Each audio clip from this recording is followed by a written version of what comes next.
You're listening to Affected by Altitude, a Purple Row podcast for and by Rockies fans. Thank you for joining us as we discuss all things baseball and Colorado Rockies. Hello and welcome to Affected by Altitude. It is the 13th hour of the 13th day of the 13th month, and we are gathered here today to discuss the misprinted calendars. Lousy Smarch weather. Rockies baseball. That's what we're here to discuss. I am your host, Evan Lang. As always, I am joined by my companion, Skyler Timmons. Let Monty cook. We'll get into that, but let him cook. And delighted to have with us today, Kenneth Weber from Pebble Report. I'm happy to be here. Thanks, guys. And I'm just happy to be watching baseball, no matter how much of a dumpster fire the Rockies can be at times. It was pretty great to be able to actually sit back and watch a game yesterday in its entirety. The Rockies Mariners game yesterday, which was a joint broadcast. That was pretty interesting because it was Dave Sims and Mike Blowers, and then they just kept rotating in Sully and Drew Goodman for the broadcast, and they would do interviews with Rockies players while the Mariners guys did interviews with the Mariners players. It was strange, and I'm wondering if that's a portent of things to come when it comes to the regional Sportsnet malarkey, because the clock is ticking on that. If you remember, we have until March 31st to regain our own broadcasting rights.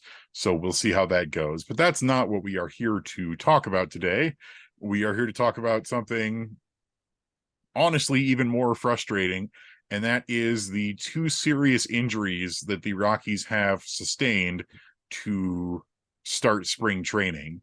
And we're going to start with probably the biggest one, and that is on Tuesday last week, Brendan Rodgers did a routine diving grab at second base and did not get up right away, dislocated his left shoulder.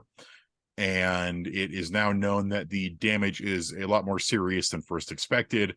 The capsule in the shoulder is damaged, and it is likely that he is going to require season-ending surgery and will probably not play at all here in 2023. So, guys, what are your thoughts on the Brendan Rodgers injury? Not good, Bob. It's rough because I think a lot of us are agreeing that 2022 or 2023 was a year for Rodgers to really break out as his first full season, healthy and everything, or a full season here again, second season. 2022, he finally got through healthy for the most part, decent season, but he seemed poised to break out, got the Gold Glove, and this just puts a damper on a lot of things because injuries have just continued to just derail his career. And he's 26 now or something, and losing another season. And he only has two really full seasons under his belt, really one full season. It's not good. And it's rough, and it's going to make things a lot more complicated for the Rockies that we'll get into. But it creates some problems, and it's unfortunate for him. I will say, however, I don't think this is as crippling to the Rockies as a lot of folks think it will. Losing Brendan Rodgers does not mean the Rockies lose 100 games. He's not going to be make or break if they win or lose 100 games. Not going to win. He's not going to help them win 100 games. But it sucks, especially for him, and it hurts things a lot. But I don't think it's as serious in the grand scheme of things of how the Rockies operate this upcoming season, as a lot of folks on Twitter may have you believe. Yeah, it's a major drag for all the aforementioned reasons. When you talked about this current roster, Rodgers and Ezequiel Tovar stand out as the two guys that could take a step into stardom. Obviously, Kris Bryant is somebody that you expect to kind of get back to relevant stardom. But we saw his peak. There was an MVP season that's already in his on the back of his baseball card. But Rodgers has always had that caliber, that potential to become an all-star player. And Ezequiel Tovar, even though he's a rookie, he's exceeded every expectation that's been put in his way so far. And the expectation right now is starting shortstop opening day. So those were the positives you were hoping to take away from this season, really what the Rockies could form with that middle infield. And with Rodgers going down, they weren't in a position to where they were going to be overly competitive, and they're not as bad as a lot of projection systems always label them to be. So does it make them a better team? No. Losing Brendan Rodgers hurts. But this is also a team that's probably going to be hovering around the 90 loss mark as it is. That's not a 10 loss change that's going in, especially now. If Kris Bryant goes down with it, okay, now we're talking about what is actually in this lineup. But there's still some pieces out there to kind of keep them relatively in that same below average tier that they're in. With Rodgers in particular, and how this is for his career. Skyler, you mentioned that he's already had some lost time, and it was the right shoulder and it was the right labrum replacement in particular that really slowed down his development and took him from being on the doorstep of the major leagues to needing 3 years to finally become an established big leaguer. And part of that is for an impact hitter like he is. He's not just a slap single guy. He's not quite the home run guy that maybe we anticipate he is, but he's a good extra base hit machine, great contact, average power. Shoulders affect that a lot. And it takes guys a while to come back from shoulder injuries. And we already saw that be the case with Brendan Rodgers. And honestly, he was still kind of working his way back.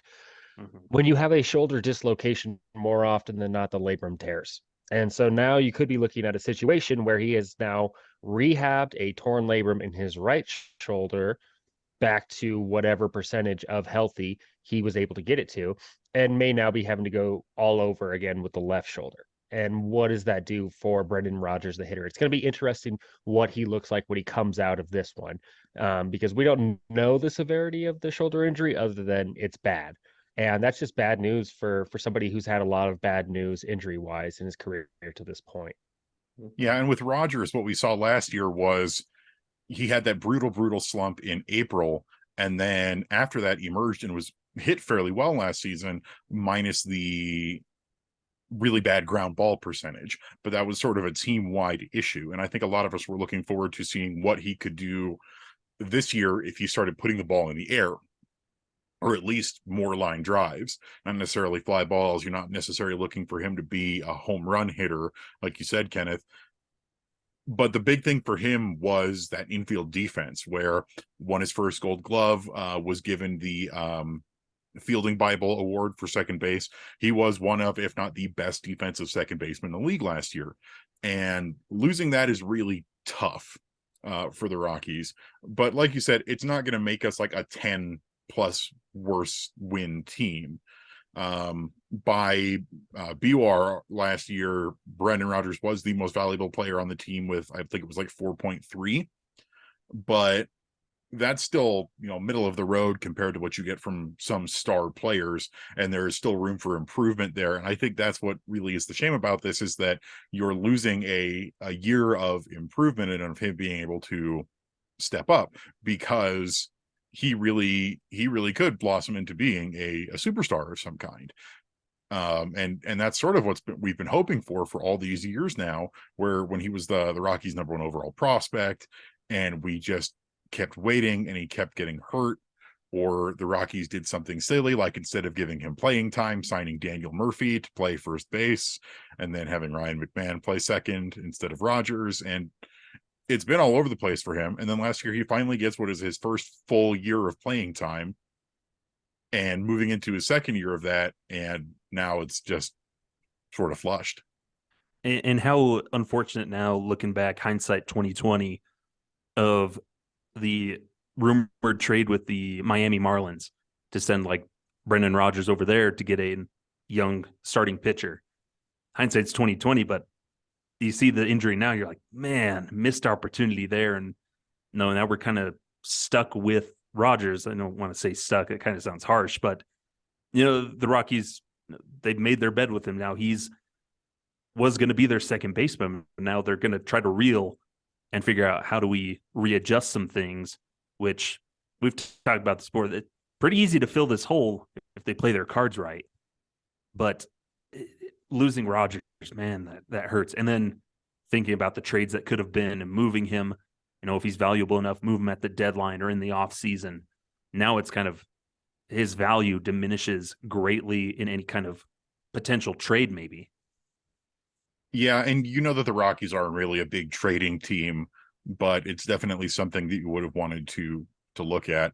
And Skyler, like you said, like both of you said, this is not the death sentence for the team that you would think it could be, because there's a really straightforward solution to this. And we've talked about it at length this week. I wrote about it. We've talked about it on Twitter. And that is, you move Ryan McMahon, a very capable second baseman, a honestly almost Gold Glove caliber second base defender, back to second base where he spent plenty of time. And then you put Alaris Montero and Nolan Jones platooning at third base. And it seemed like we were all set to do that, because they've been doing that recently in spring training, where McMahon's been playing at second base. And then we're getting more looks at Montero and Jones. And then all of a sudden today, it got announced that the Rockies are bringing in 34-year-old Mike Moustakas on a minor league deal. Mike Moustakas, previously with the Cincinnati Reds, he signed, was like 4 years, $64 million or something like that. And really just struggled in Cincinnati with injuries and with production, where the Reds released him in January. If Moustakas plays in the big leagues, the Rockies will pay him the league minimum for veterans this year, and the Reds will pay him $22 million. So, fine. It's a bargain minor league deal, but where it really got confusing is that this just seems to be the Rockies doing a weird Rockies thing, and while we were all relieved to find out that Moose isn't going to play second base, which he hasn't played in 2 years, instead they want to use him as first, third, DH, which are all positions where we already have more than enough people there. And I get that, it's a low risk deal on a veteran lefty bat, but if he ends up making the opening day roster, then he is doing the time-honored Rockies tradition of being an older veteran vampiring playing time away from prospects who need that playing time. What do you guys think about the Moustakas signing? Go ahead, Kenneth. What do you got? I think it's 5 years too late, honestly. So I think that's when the Rockies stop scouting everybody. Well, no, that's another thing where it comes to the Rockies of it is they love to not only look at players with rose-tinted glasses of, this former all-star, look at these career accomplishments. If he can just be that guy again, then we'll be great. And it's just like, yeah, but he's 38, and that was when it was 32-year-old him that did those things. And also, I think that there's just a little bit of regret sometimes with some players where they're like, well, we could have done this at the time and it would have made more sense, because Mike Moustakas was on the table when they signed Daniel Murphy. And Mike Moustakas ended up signing a 1-year deal with Milwaukee. And so it had an all-star year. Regardless, there's no point to this. And I think the only reason that they're doing it is, one, they probably liked the scouting reports that they had on him back from the day, because they seem to perpetually love their rap sheets on players, even though their careers have gone on for a long time elsewhere. And two, this would not have happened if he doesn't hit left-handed. I'm kind of a firm believer on that they're just infatuated with the idea of we need more left-handed hitters in camp, because clearly there's a deficiency on us being able to balance the lineup. It's completely redundant to what the idea is behind Nolan Jones. And also there's no reason why Mike Moustakas should be getting an opportunity over Nolan Jones, unless Mike Moustakas turns in a natural season. And I guess that's what the gamble has to be if you're trying to justify it all. Is there anything left in the tank? Nobody else is taking a flyer. We'll take a flyer. There's no harm, no foul when you do that for a week or two in camp. But I don't give the Rockies the benefit of the doubt that they're leaving it at that. I think that there might ultimately be an idea to move Moustakas up the depth chart because they have cold feet about whatever, somebody like Nolan Jones. And that's it's not really an acceptable way of handling the roster, in my opinion. Especially when you say they're infatuated with the idea of him being a lefty hitter. You know who else is a lefty? Michael Toglia is a switch hitter and bats well from the left. Grant Levine, lefty. Nolan Jones, lefty. We have I'll lefties. say Toglia Yeah, I'll say Tolia, I understand the cold feet, at least in that scenario. But so yes, he's not the only one. And I think the Nolan Jones is the easiest apples to apples comparison that you can make. You specifically brought in Nolan Jones of this archetype of corner only guy, maybe can do a little bit of shifting between the outfield spots, third base and first base. And oh, by the way, he's left-handed hitter with power. Well, that's what Mike Moustakas made an entire career out of, while also, moonlighting at second base for a little while. But at least that's sounding like it's taken off the table. So, again, that's just redundant with what the idea is with Nolan Jones. And when it comes to that, why not give the opportunity to the younger, cost-controlled guy that you just gave up assets for? That's the way I see it. Yeah, you traded a pretty solid minor league second baseman in Juan Brito for Nolan Jones. And now you're going to potentially intentionally block him on the depth chart when Nolan Jones is 24 years old and is big league ready, basically. And I'm happy if Moustakas gets a PCL All-Star year, by the way. So if it ends up being that, I don't think he accepts it. I don't think the Rockies have any intentions of putting him in Albuquerque. But hey, if that's the way it is, more power to him. Keep playing. But that's the ideal scenario for me. Yeah, for me, it's something with giving Moustakas a look just as that backup to Nolan Jones, who's kind of struggling a little bit here in his first spring training with the Rockies. And it has that plenty of potential. I think doing the platoon with him, giving that big league time would be more beneficial. But this, in a way, would give them an opportunity to say, hey, we can give Nolan Jones some time down in AAA, work with Jordan Pacheco, get some action there down in AAA, maybe fix up some swing, gets some regular reps. So then if he spends a couple weeks there, spends a month there, all of a sudden we find Mike Moustakas not hitting that well. Okay, we can get rid of him. It doesn't cost us really anything, and call up Nolan Jones, and he can work there with Elehuris Montero. Or he also gives them an option at first base of maybe they want to do a platoon with CJ Cron. Maybe they're still a little bit worried about CJ Cron with that hand and that production. That gives them some boost there. Because I think Michael Toley still needs some time down in AAA to work through some things because he only played like 2 weeks there. So still needs a little bit of time there. The call-up last year, to me, was beneficial for him, and we've seen that potential. But I think give him some more time down in AAA to really get acclimated to the scenario and situation there. But yeah, it's just confusing. Why bring in Moustakas when you've already got all these corner infielders, all these options? You brought in Harold Castro and Cole Tucker to be kind of your utility guys that can play all those positions as well. And they're both able to hit from the left side, maybe with not as much power, but it's just a really confusing move. I like what Drew Kreisman tweeted about the Rockies going for the infinity gauntlet of players they should have added back in the day, like 2017 to 2020.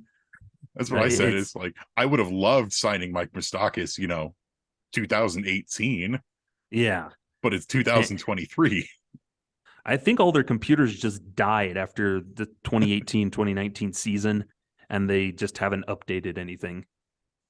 Who knows? But it's a weird move. I hope Moustakas, there's two camps. Like, I would love to see Moustakas hit some bombs and do well, but it's also where I kind of hope he doesn't do great in the spring because of what that could mean for guys like Montero, who seems poised to finally get his chance here a couple years removed from the Arenado trade to get his cemented spot at third base at the big league level. I get what you guys are talking about with Michael Toglia needing more polish. Definitely. Toglia is having kind of a weird spring so far. He's slashing 313, 476, 375, but he also leads the team in strikeouts with 9. He's been a little all over the place. I do agree that he might need a little bit more polish. And it's the same with Nolan Jones. Nolan Jones leads the team in at-bats so far this spring with 19. And he's only hitting 105, 150, 105. So he's 2 for 19 with no extra base hits, 1 walk, but 8 strikeouts, just 1 behind Toglia. So it's tough to say for them. But then you have guys like Elehuris Montero, who, as we've talked about at length, did not get nearly enough at-bats last year.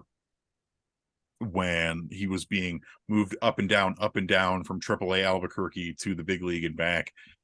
And he's having a decent spring so far. He's not, uncorking the power that we're waiting for, but it's so early on in the spring.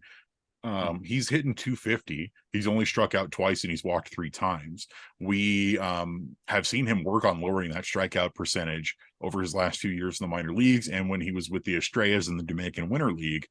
And I've been joking of like, man, this team really hates Elehuris Montero, because it definitely feels that way sometimes, where last year when he had nothing left to prove in the minor league, he was barely getting any at bats and kept getting bounced back and forth.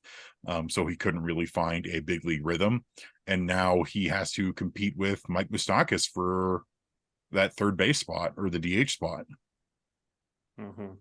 It's a larger conversation that we've had many a times of the Rockies' mismanagement of players in the roster. And it's kind of do or die right now with Montero because he's out of options. So I don't think they want to expose him to waivers. Otherwise, that's going to just continue to make the Arenado trade look worse and worse, as it already does look bad. But it's do or die. Let him. You have a chance. You have the silver lining here is Rodgers goes down. It opens another window of opportunity of, okay, we're going to let Montero go out there and just do his thing. We're not aiming for a World Series here. We're aiming to just win some games and see what we have for the future. Because this is the same kind of thing Jim Tracy with Carlos Gonzalez in 2009, 2010. Despite Cargo's struggles at the plate in 2009, Jim Tracy kept sending him out there because he believed in the tools that this kid had, much to the chagrin of Ryan Spielborg's. But he's turned out all right. But if Jim Tracy hadn't given Cargo that opportunity, would we be talking about the legend that is Carlos Gonzalez in a Rockies uniform? You got to give these young, exciting players an opportunity to play. Could you imagine if the Seattle Mariners last year say, oh, Julio Rodriguez is going to make the opening day roster, and then they just never let him play? You got to let the young guys play. If there's an opportunity, you put your best player out there and give them a chance to show what they've got. And hopefully with McMahon at second, Montero finally can make most of that opportunity and show the power and skill that he did down in the minors. Yeah, I'm going to be curious to see a larger segment of Montero with third base. I mean, everybody sees his arm. I worry about the footwork still, but again, it's relative to what the expectations are for this franchise. And so, as Skyler said, that's the silver lining of it. Now, it would have been ideal if you gave more of a clear path to playing time in the off season without, relying on a key contributor going down being what opens up the opportunity. But, nothing we can control on that. I don't take to finish the thought. I don't take the Moustakas signing that seriously yet. Since over the last 3 years, so from 2020 to 2022, Moustakas' line is 216, 300, 383, and he's 20% league average with an 80 OPS. Like he's fallen off a cliff over the past couple years, and that's what do the Reds have to put out there? The Reds are almost objectively a worse roster than anybody else in the league, other than or they're in the same boat as Oakland and Washington. And even they looked at Mike Moustakas and they're like, we can't put that out there. So, again, if it's a flyer and you entertain it for a bit, great. But, Evan, I'm probably going to make your skin crawl a little bit with this. This quacks a little bit like a Matt Adams duck. I knew you were going to say it. I knew he was going to say it. Rockies legend Matt Adams. Yeah, that's seriously though. It was hair pulling scenario watching Matt Adams towards the end of that. And looking back on it, it was basically he was on the roster for 2 months, but he only got 20 something games worth of playing time, and even that felt like way too much. And so that's the disaster scenario. Is Montero, for whatever reason, is still not getting a full look to start the season because they want to give Moustakas as much runway as possible. It's not working out. You clearly have an alternative that makes a lot more sense in your infield alignment to go with, but yet we're now sitting here in May saying, why is Mike Moustakas still in the lineup? It has some eerily similar vibes to that, and I think that's what we're all fretting could be the outcome. Mm-hmm. And in that case with Matt Adams, who was the better kind of veteran flyer they had taken something on down in Albuquerque was Greg Bird, who was really excited to be with the Rockies. And he seemed like the logical call up instead of Matt Adams. And Greg Bird, who never sniffed the Rockies all 2021, despite having a really good year down in Albuquerque, never got a chance when there was, because they wanted to stick with Matt Adams and whoever else. So yeah, it does kind of have that scent to it of, man, don't let this eat up playing time of somebody who deserves it instead of just handing it to some guy because you like what he did 5 years ago. Definitely. And, all we can do right now is sort of wait and see. It's early enough in the spring, and we'll wait and we'll see what happens. I just have a bad feeling about it. And I know that it's too early to make these kinds of calls, but like you said with Matt Adams, I've been burned on this before, and I don't trust it right now. And if, what Moose was saying, that over the last couple of years, especially in Cincy, he's been dealing with a lot of injuries in his feet and in his legs. And this is the oft said, this is the best I've felt in years coming into spring training. And you know what? If he looks good enough in spring that it's like you sort of have to, fine, I get it. But like, my best case scenario with this is that he is willing to take an assignment in AAA Albuquerque and be someone that we can call up if we have to, versus starting him on the roster. Mm-hmm. And hey, if he decides to take that assignment, that's great. And I hope he does well down in Albuquerque, just as a depth piece. If nothing else, the best case scenario with the Moustakas signing is that he's simply a depth piece, an insurance policy. If somebody goes down or somebody's really struggling, and you can put him out there, but don't hold much hope in it because his glove's been terrible and the bat has just not been there since that year in Milwaukee, his last year in Milwaukee and everything. Yeah. The only other thing I want to add, Moustakas has had a really good career. Yeah, absolutely. So this feels like kind of an end of the road type of move. And as the Rockies are for so many people. But so many guys are in this situation. But the problem with it is it's happening with the Rockies, and so there's a little bit more uncertainty with it, where you're just like, instead of, hey, why not give him a shot, one more spring training, and then that probably will prove to him that it's over. And instead, you look at the Rockies, and it's just like, oh no, is this going to be masochistic? Is this just going to be like, we know this is going to hurt, and it's going to go on for way too long? And yeah, so I hope that, if this is it for Moose and he hangs it up, it's been a good career. And so it's at least kind of cool to see that little ending chapter for him. Oh, absolutely. But it goes from, I feel like if it was any other team, we'd be going, oh, cool, why not give Moose a shot, versus, oh God, we're going to give Moose a shot. Yeah. Yeah. And that's the hard line you have to walk as a Rockies fan. So as a baseball fan, yeah, it's kind of cool to see Moustakas weirdly be, on one baseball card wearing Rockies gear. And then on the other side of it, I'm gonna be like, this is gonna be a horrible first half. Yeah. And I always say there's no such thing as a bad minor league deal. And I still believe that. This is not a bad minor league deal. The issue is if it becomes more than just a minor league deal. Mm-hmm. Mike Moustakas, we just want to be friends. We don't want to do anything. We don't want to take it anything more than that. I'm just not ready for that kind of commitment. You have a really nice personality, Moose, but I don't like you in that way. My Denver sports fan heart is only big enough for one Moose, and he's from Finland.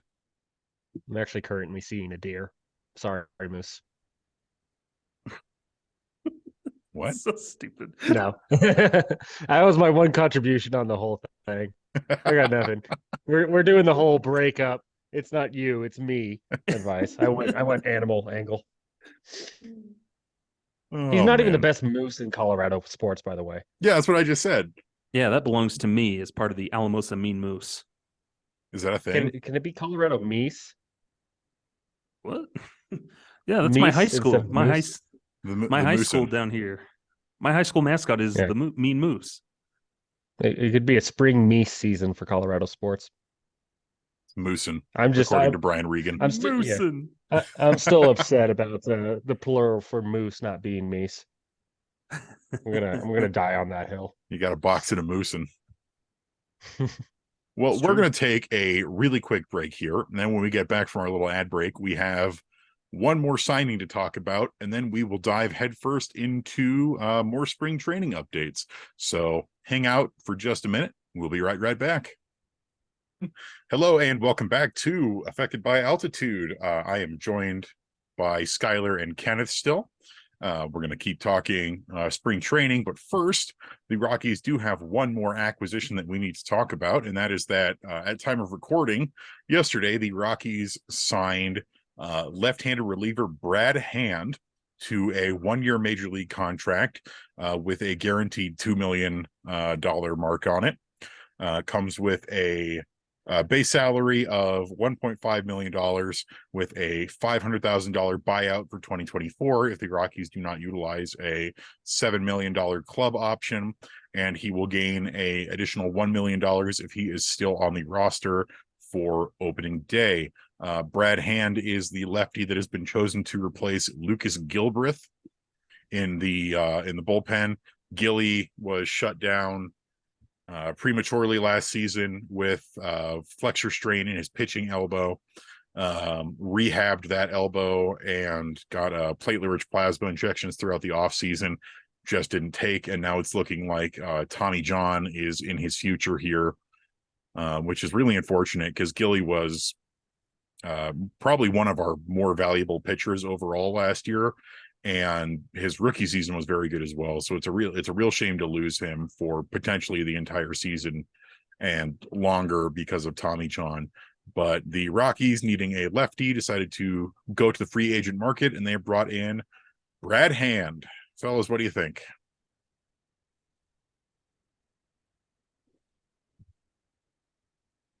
Not too It could be shabby. better. Go ahead, Skyler.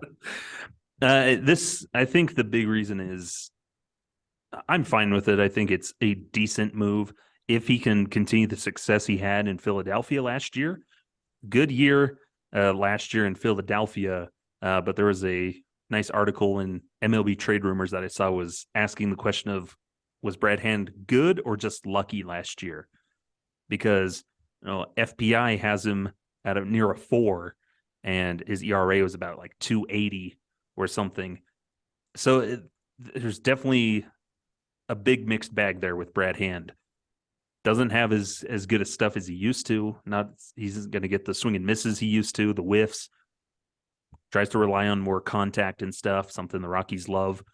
But it's nice to have maybe a little bit more established big league lefty to replace Gilbreath, because that's kind of been the focus that we see in spring training. The Rockies brought in Fernando Abad, who hasn't been very good, Josh Rodgers, Ty Block, Logan Allen, a couple of these guys brought him in, and the depth and performance we're seeing as spring training isn't as promising. So you bring in Brad Hand to kind of secure that left-handed bullpen side to pair with Brent Suter. It's not an ideal one. Lucas Gilbreath would have been obviously more preferred, but I'm okay with this move. It's a decent one. I just hope they don't pick up the $7 million option for next year. But right now, it's kind of another one of those low-risk bullpen moves 1 year from the left side. I think that's the big thing. There are a lot of promising right-handers that likely deserve a spot. But the problem is they don't throw left-handed. And that's something the Rockies have struggled with over the years, where Gilbreath has been the lone lefty out there. We've seen it in other years where the Rockies just don't have left-handed relievers. And so this secures, another guy, veteran presence in the back end of the bullpen that can slot in there somewhere where your 6th, 7th, 8th, 9th inning guys, you're getting a little bit more depth there, which is kind of nice to see. So I'm all right with this move. It's not perfect. It's not great, but for what's happened, it's a good pivot for me. Kenneth, what do you think?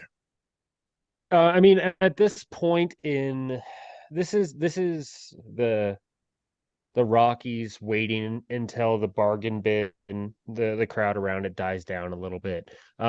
So yeah, what more can you ask for when you're in the middle of spring training than a featured lefty out of a World Series team's bullpen from the previous year? Yeah, on paper, that's a fine acquisition. I think the contract sets up higher expectations than Hand is going to be able to achieve, because not only is it a 1-year deal, something like 2 million with a assignment bonus of 1 million, so kind of making it a 3-4 million 1-year deal with a $7 million option for year 2. He hasn't been worth $7 million since he was in Cleveland. And yeah, with a 500,000 buyout. So maybe that's what got it over the finish line and got the deal done, whatever. I don't see him being worth $7 million for 2024. I think, and Mario did a good discussion about this in the Slack channel. When it comes to Brad Hand specifically, that slider has slowed down considerably. It has a very high arc. It stands out from a pitch, and the velocity has dropped on it significantly too. He's generally sitting about 77 to 80 on it, where it used to be a hard 83 to 85 to offset a 93 to 95 mile an hour fastball. It's now 91 to 92 with a 78 mile an hour slider that is meant to get soft contact, and he throws that slider about 50% of the time. I think this is a perfect recipe for a guy who's just going to get lit up, honestly, at home. And I don't love that aspect, but at the same time, I at least understand that beggars can't be choosers at this point in the off season. And yeah, if you're down a lefty, you got to find somebody, and that's a fine flyer to take it on. Or you could have preemptively gone after somebody like Taylor Rodgers in the offseason instead of having now the situation where you have Suter and Hand and coming out of your bullpen, two very similar lefties that could very well struggle at Coors Field. And that's a beast of their own making. Yeah. And there was a reason that Hand had not been signed yet this late into the offseason. And you look at his slider from 2021 when he was with the I think he mixed between the Nationals, the Blue Jays, and the Mets, and there was still some good in that slider, but last year it really took another dip down velocity wise, where it's not going to sweep as much at Coors Field, and he might get punished. But if he's at least a serviceable veteran reliever, okay, that's a solid pickup for $2 million for 1 year. But I feel like this is something that we probably could have addressed in terms of left-handed depth way earlier. Mm-hmm. But at this point, you're right. Beggars can't be choosers. Yeah, go one final point on the left-handed side. This also proves that they needed to stop putting so much emphasis on Ryan Rollison returning, because that was going to be the other left-handed option out of the bullpen. And the most recent report 2 days ago was he's still weeks away from throwing action. He had major reconstructive surgery in June, and they were just like, nah, he'll be fine, even though he hasn't basically thrown in 3 years before that point. So again, poor planning up to this point led to this signing more so than Brad Hand being a good option. Mm-hmm. And I think what we lose here, like what you said, Hand and Suter kind of fit into the same mold where they're a little bit more soft tossing lefties now. Whereas Gilbreath, it was going to be a good combo with Suter, of Gilbreath who can throw hard, mid 90s or so. And then Suter, who then you take that step back and you can kind of mix and match with those lefties. But now you kind of have two soft tossing guys relying on kind of breaking balls and coming in from the left side. You don't get much variety. And so you can basically send either or, and it might not make as big a difference as we would hope. So I think that's the thing that hurts the most of losing Gilbreath, is you lose that variety in a left-handed reliever.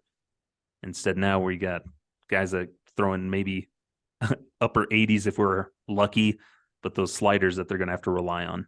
Because I have faith in Suter, but Hand, it's going to be a little bit more up in the air of what can he bring to the table that's going to be different enough to help in that bullpen. I want to just bring up real quick, ironically, as we're having this conversation, Brett Suter just gave up a 115 mile an hour home run to Trey Mancini. Yeah, see? Yep.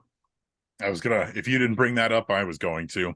And it's, once Hey, Kris again, Bryant hit a home run. it's an issue of the Rockies' own making, where we could have addressed bringing in more lefties earlier, because the only lefties on the Rockies 40 man right now are Lucas Gilbreath, who will probably be going on the 60-day IL, Austin Gomber, who they want to have back in the rotation, but he's really been struggling a bit so far this spring, and now Brad Hand, Suter, and then Ryan Rolison. And like you said, Rolison is just not ready. I'm honestly at the point where I am concerned if Rolison ever even makes it to the big leagues with just the extensive injuries he's had recently. And so, like, this is something that the Rockies, as with their starting pitching depth, which we talked about a couple episodes ago, this is something that they could have addressed and did not address until it was too late. Mm-hmm. And so, I don't know. I hope Brad Hand does well. I do, but I'm in the same boat as you guys, where his stuff is in a prime position to get sort of lit up at Coors. Yeah. If he can get crafty enough at this, because that's what guys at this age have to, near the twilight years of their career, they can't rely on the good stuff that they used to have. So now they have to try and get a little bit more crafty, and it's going to be a matter of, can he get crafty and adapt enough at Coors Field and traveling on the road, dealing with that whole effect. If he can do that and he replicates success from Philadelphia, then this looks like a little steal from a single year. But like you said, Kenneth, please don't pick up that $7 million option. That money can be put somewhere else. I have no idea how that could happen.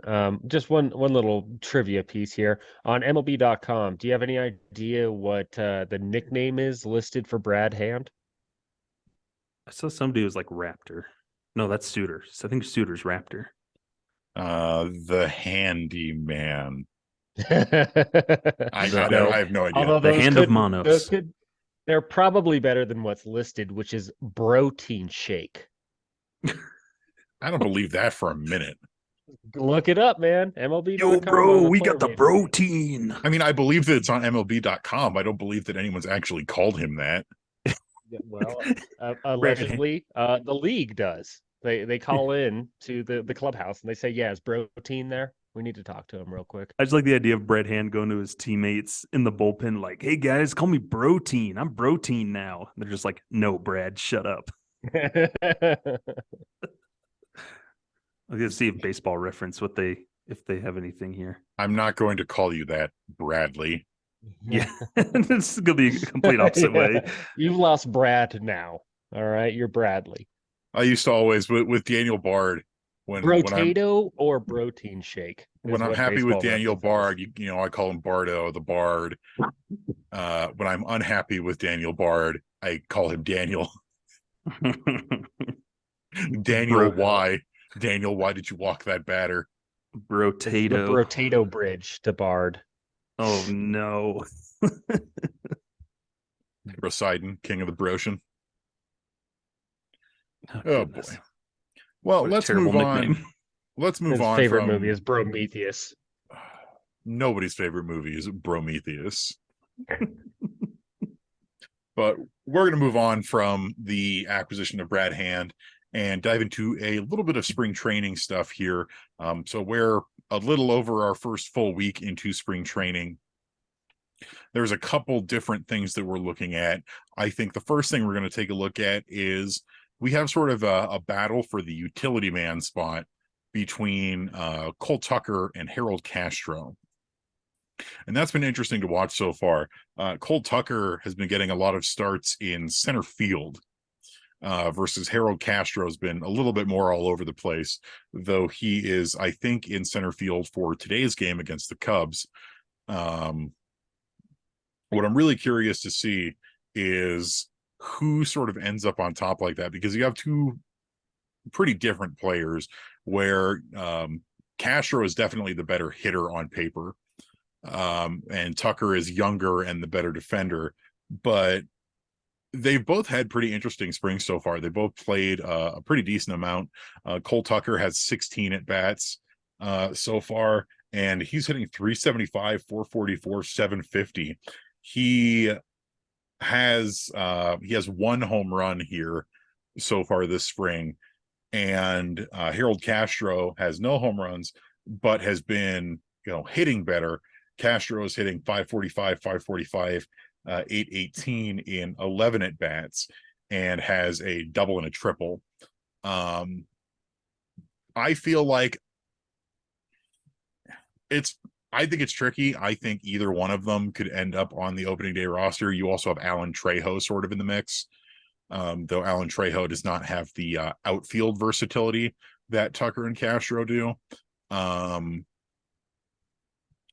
I know Mario will be unhappy with me because he frankly doesn't really want either of them, but he especially doesn't want Harold Castro on the opening day roster. But I think it's more of a possibility now, especially with Brendan Rodgers going down. What are your guys' thoughts on this sort of utility man position battle? Who would you prefer? Who do you think is currently on top? Mike Moustakas. No, it's tough now because figuring coming into spring training, I figured, Harold Castro, he's probably going to get it because he hits a little bit better. Despite the defense, he probably has a little bit better bat and has proven it at the big league level, whereas Cole Tucker hasn't proven it at the big league level yet.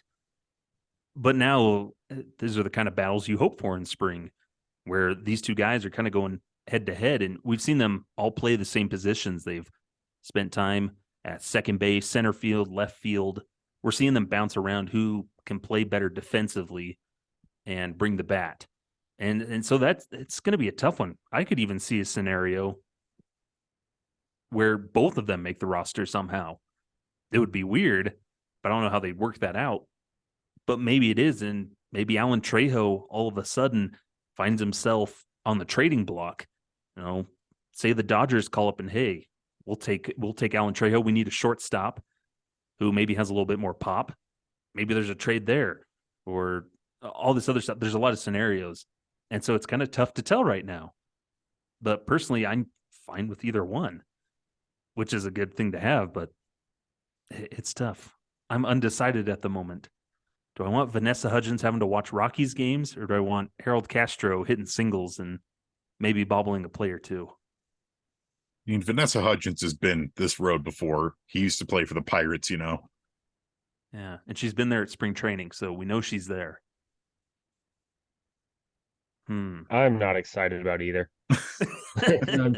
I'm similar to Mario, where if it's one, it feels like Castro is going to have the inside track, and I think that there's enough fair criticism for Cole Tucker's bat in regular season action to this point in his career that cast doubt on really how much of a mirage is his spring training numbers. While Castro is a little bit more of a proven commodity, at least offensively. Neither is anything good defensively, but Tucker is better. I would still say maybe you can lean onto the average side at the end of the day. So yeah, neither of them really garners that much appeal for me. I think if it ends up having to choose between one, it ends up being Castro. I think that Alan Trejo's 2022 season is getting thrown out by the wayside a little too much for my liking. I understand that you're looking for somebody that can slot not only on the middle infield, but also for center field for the utility. But maybe you should have thought about that before, we got to spring training on having somebody other than Randall Grichuk be the only other capable center fielder on the major league roster. So it sucks if it's a requisite where center field has to be the case, because Trejo just hasn't had the chance to really get the experience there to be in the conversation the same way that Tucker and Castro are. But if it came down to it, I would prefer to have Trejo get the backup middle infield job over either two of Castro or Tucker. The way I agree. Yeah. The way I look at this is who's going to be the new Garrett Hampson, because that's really the role they're filling, is who can be Garrett Hampson now, just can hit from the left side. And that's really the battle those two are going for, whereas Trejo's still kind of in that weird space of, and I think that takes Trejo's spot. Yeah. We're now deciding that it has to be our Garrett Hampson archetype, but just left-handed and hopefully better, but chances are it's going to end up being just Garrett Hampson again, Yeah. but Yeah. lesser defensively and left-handed. So If you why? wanted Garrett Hampson, you know what you could have done is kept Garrett Hampson. And taught him how to bat left-handed. Which maybe would have been worth it. See, I love Garrett Hampson, so I'm biased on this because I know that while he definitely struggled last year, he was my boy, and I loved him a great deal. I'm very sad to see him go. But Alan Trejo is also my boy. Like, I love Alan Trejo. He's been really solid down in AAA, and he was pretty solid with the big league club last year. And I think it's really unfair to him how little of an opportunity to be a starter he has gotten, where like you could teach him outfield. They did it with Connor Joe. Like, you could teach him left field, or I don't think he'd be able to play center field. He doesn't really have the same legs for it as, say, Cole Tucker or Garrett Hampson.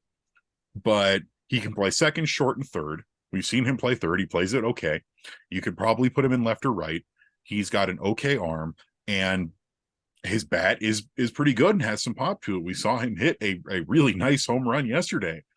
And I agree with you, Kenneth, that it really feels like by bringing in Tucker and Castro and now Moustakas that they're just sort of putting Trejo out to the wayside. And that's such a bummer for me, because I feel like he deserves much more of an opportunity.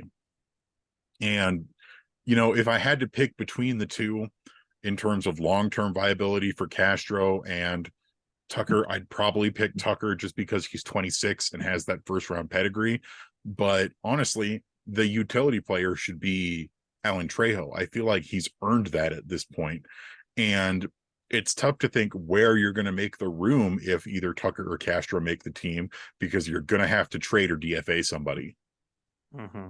And that's why I propose, like, put Alan Trejo on the block, maybe shop him around. If he's not going to get the opportunity in Colorado, you owe it to him to give him an opportunity somewhere else. And I'm sure there's plenty of teams that would take a flyer on him. He is a good enough player that he deserves the opportunity that we are not giving him.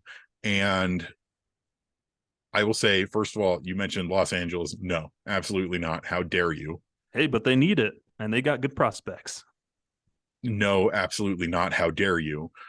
But, and it's the same way I feel with Alaris Montero right now, is that you've got this guy who has nothing really left to prove in the minor league system. They're a big league ready player deserving of big league opportunities, and we're not giving it to him. And I said the same thing earlier, that if the Rockies aren't going to give Montero the opportunity that he deserves, then they need to trade him to a team that will. And I'm the same way about Trejo. I love Alan Trejo. I think he's a nice guy. He's got the grit that the Rockies love, but he's also a pretty talented player. And like, if on moving on from Garrett Hampson, my assumption was going to be that, all right, well, now we have Trejo. Trejo's our super utility guy. And instead they brought in multiple camp bodies to compete for that spot. And that's frustrating to me. Do you think Alan Trejo's commitment to Team Mexico maybe also might put a damper on his role with the team because he won't be in spring training camp? But then that will have any effect? But then why wouldn't you say the same about, Kyle Freeland or Jake Bird, or because those guys are established already, Daniel Bard, or they were okay with letting a bunch of other people commit to World Baseball Classic teams. But Kyle Freeland and Alan Trejo aren't the same. But do you kind of get what I'm saying, where this is a guy that was wanting to fight for a spot, but then is heading out to team, which is great. That shouldn't hold against him, go play for his country and everything. But I wonder if that has any impact, It's definitely possible. Yeah, I think Bird and Trejo are a better apples to apples in that area of discussion, because Freeland is obviously a whole other thing. I think that this just goes to show how lukewarm the organization has been on Trejo in general, the entire time. And it's not just, an isolated case of Alan Trejo maybe not getting the opportunity he deserves. You can look at guys lower on the totem pole of like Coco Montes. There's a lot of guys with the organization. And for me, like, I'm a big Nick Bush fan. but I don't see them ever giving him the opportunity to be one of those left-handed guys in a long reliever or back of the rotation role. There's just some guys that the organization is higher on than others, and that's why Garrett Hampson got the runway that he did for as long as he did. Is they were always very high on Garrett Hampson. I just don't think that they've ever really been that high, anything more than just a guy with Alan Trejo. And I will add that if he does go to the Dodgers, I'm totally fine with that, but there has to be a division tax. So I will take one Bobby Miller, please. Maybe a Diego Cartaya. I would do that trade. So let's pull a Yankees trade. Give us Julio Urias, and we'll give you Alan Trejo. Oh, I don't want Urias anywhere near this team. Somebody I of like that Freddie caliber. Freeman. Yeah, we'll take Freddie Freeman. We'll take Freddie Freeman. And you know what? Why not grab Gavin Lux and see how he recovers from his injury? They can throw in Mookie Betts too cash. and pay his entire contract. We have a $51 million hole in our pocket right now. Can you fill that, please? Works for Yankees fans. A guy who has, if you're not clear on what we're joking about, it got put out today by guys like Sherman and Heyman of like, oh well, why don't the Rockies trade with the Yankees for say Isaiah Kiner-Falefa to fill the injury void? And it always is like, especially with teams like the Yankees, of, oh, we will give you this bucket with some stuff in it and you give us everything that you have that's valuable. Yeah, when we offer that to the Cardinals. There's one thing when it comes to, because the trades are absolutely ludicrous and it all just comes from a position of, oh, we find this as a believable fleece from, our standpoint. Why don't the Rockies ever want to try to take on a bad contract from another team like the Yankees? Because they don't want to spend the money. Avenue.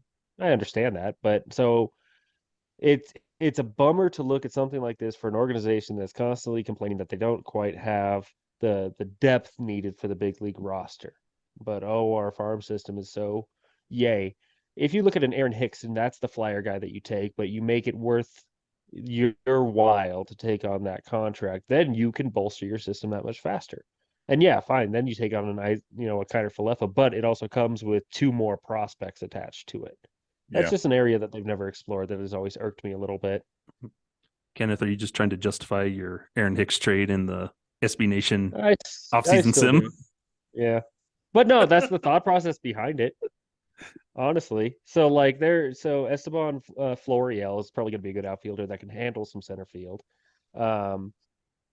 It's just another avenue that it never seems to be actually explored from the Rockies. And if they want to bolster their system, that's when they could do it. And also piss off a Sherman and Heyman along the way. So that's fun. There you go. Makes it all worth it. All right. Well, last thing we'll talk about here is a guy who already has a spot on the roster, and that's Kris Bryant, who is looking good and is looking healthy here in spring training so far. Just hit his 3rd home run of spring a little bit earlier today. He looks healthy. No longer dealing with the plantar fascia and his back issues from last year. But the big thing that's been talking about is that Kris Bryant is probably going to be playing more in right field this year than left field like he did last year. Yeah, that's kind of coming from the Thomas Harding article where he talked to Kris Bryant, where right field's probably going to be a little bit more in play. I don't think they were saying he's going to be there permanently full time, but he's probably going to get some more reps out there instead of having him play left field all the time. So maybe like on the road in some stadiums, he's going to play right field or play left field. And then maybe at Coors Field, he plays right field a little bit more often because it's just less strain on his body and on his legs. Because I like his quote where that left center field gap is really big. It's like a graveyard out there. And that probably contributed to some of the back issues, the plantar fasciitis and everything. But it's good to use his versatility, move him in the corner, in outfield. Right field is that spot for him, I think, especially long term. And with Charlie Blackmon, who's going to get some reps out there as well still. Randall Grichuk will come back, play right field. You can move those guys around, but I think it's what's going to be less taxing on the body. And right field is that case for Kris Bryant. And you have plenty of guys that can play left field maybe a little better and everything's, but there was the rumor they were thinking, oh, maybe he'll slot into third base. But I like Kris Bryant showing that leadership. Like, no, maybe if I had prepared all offseason for that, but I'm not going to jump in there now. We've got other guys to do it. And I really appreciated that comment from him of, no, I'm playing outfield, more or less. And he could have easily said, oh, sweet, yeah, I'll go play third base. But him realizing, no, there's other guys who can play that, like Montero, Nolan Jones, Mike Moustakas. This was before he knew about Mike Moustakas. Oh, he knew the whole time.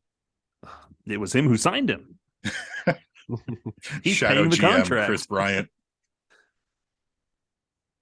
Yeah, for me, it just boils down to you need Kris Bryant, the hitter, first and foremost. So whatever helps you keep Kris Bryant's bat in the lineup, that's the priority. And it also makes sense. With Colorado, there should really ideally be two center fielders on the roster to man left field and center field and really manage that left center gap because it is a death valley out there. So I have no problem with the move. I don't understand the idea of complaining behind the move. Kris Bryant has proven that he can handle corner positions just fine. There's not going to be a substantial difference when you put him in right field, and it's not going to be as bad as like Charlie Blackmon has unfortunately become as a right fielder. So I don't understand what the problem is with the idea. Yeah. The key for Kris Bryant is his bat. And judging how he's looked so far in spring, where he looks healthy, he's got some pop. I feel like he's going to have a good year, and that's what we need from him. Just please stay healthy. Yeah. Yep. And then very last guy, Germán Márquez made his first start of spring training. Looked pretty good. It's going to be a big year for Germán, especially with how much he struggled, especially at the beginning of the year last year. Germán, like Charlie Blackmon, is very much a creature of habit. He needs his full startup time. He needs the full spring training. He needs to follow his routines. And so far, he had the one start. He struck out 2 batters, walked 1 in 2 innings, looked pretty solid. It was relying on that knuckle curve. His mechanics looked good. So I'm really hoping for a good year from Germán this year. Going back to being the ace of the rotation. Yeah, just speaking with him in the clubhouse last year, he was noticeably down as the season went along. So I think anything to get that confidence uplifted again is going to go a long way in seeing that picture that we saw for the 3 years of 18 to 21. Yeah, it would be good if he can carry, because we saw him have a good spring last year. And then it was just kind of the regular season that kind of had him go through the ebbs and flows. Yeah. And it'd be nice to just kind of ramp it up and get back to a normal routine and carry that success, that any success he sees in spring training, remember that and continue it on into the regular season. Yeah. Because we see that with a lot of guys, but it's important. Márquez, there's about 1-2 more year club option years or something on his contract left. He's coming near the end of his contract with the Rockies. And so he's got that extra motivation. If the Rockies don't keep him around, he's playing for a contract, and let that motivate him. And hopefully he can get back to his old self. Should be good to see. Yeah. This is actually his last guaranteed year, and then he has the club option in 2024. And unless he has a really terrible year, I'd be shocked if the Rockies didn't exercise that club option. But we'll see. And while I'm sad that Germán is not getting to play for Team Venezuela in the World Baseball Classic, I also think it's not necessarily a bad thing, because it gives him more time to focus on getting right and getting ready for this upcoming season. For guys like, Kyle Freeland and Daniel Bard, they don't necessarily need the same kind of warm-up, tune-up time of Germán, who had a difficult last year, both mechanics wise and confidence wise. And I think this spring and how the season starts is going to be important for him. It's do or die. Hey, if it's not going to happen because they don't trade their guys at the trade deadline, he's doing really good and the Rockies are well out, they're going to get some calls still at the deadline. And if you get the right deal, give him that chance somewhere else. Yeah, the interest around the league has never waned for Márquez, and I think even in the offseason they had to be fielding quite a few calls about him and people just looking for a discounted price. So it could be the opportunity to sell high. That gets into a whole other can of worms with the Rockies front office and actually, striking while iron is hot. But none of that really comes to fruition if he comes out and is, riding the struggle bus the way he was last year. Because then it's a huge change in narrative. So a lot of the Rockies' good intentions for this season rely on Márquez rediscovering it. Like that's one of the foundational pieces for this whole. We think we're a 500 club. A lot of it comes back to Germán Márquez, ace that he was, 2019 status returning. Yeah, because your depth gets really not great after him if he struggles. You don't have a lot of reinforcements coming behind. Definitely. And, like so many other things where we're a little over a week into spring training, all we can really do is wait and see, hope for the best and see what comes of it. We have about a month until the home opener against the Washington Nationals on April 6th. And a little under a month until we have opening day against the Padres. So all we can do is wait and see. But that is about going to do it for us here on Affected by Altitude. I want to thank you all for joining us. As always, you can catch us on Twitter. You can catch us on purplerow.com. Go on to purplerow.com, give any articles you like a read or a share. Every click matters. Skyler, where can the folks find you at on the medias? So they'll find me on social media or on Twitter at sideline_crowd. Wednesday Rock Piles, as always. And go check out my appearance on the Locked On Rockies podcast. Appreciate Paul having me on last week. It was last Tuesday. So basically a week from when you're seeing this on Monday, a week ago. Fun times talking about Don Baylor and whatnot. And we'll try and get Paul on here one of these days. And Kenneth, where can we find you? You can find me on Twitter at KDub1988. You can find me over at Purple Row every Monday. My rock piles will be going up, and then as the minor league season comes along, we'll have the Pebble report attached to those. And then every now and then you'll see me pop in with Patrick Lyons over at DNVR, so you can always find me causing mischief over on that side of the table too. And you can find me at Evan_Lang27 on Twitter and at Purple Row doing the Thursday Rock Piles day after Skyler. You can also hit us up at the official Affected by Altitude Twitter, which is at Altitude Effect. But that is going to do it for us. We will catch you next time. Skyler, hit him with it. Farewell.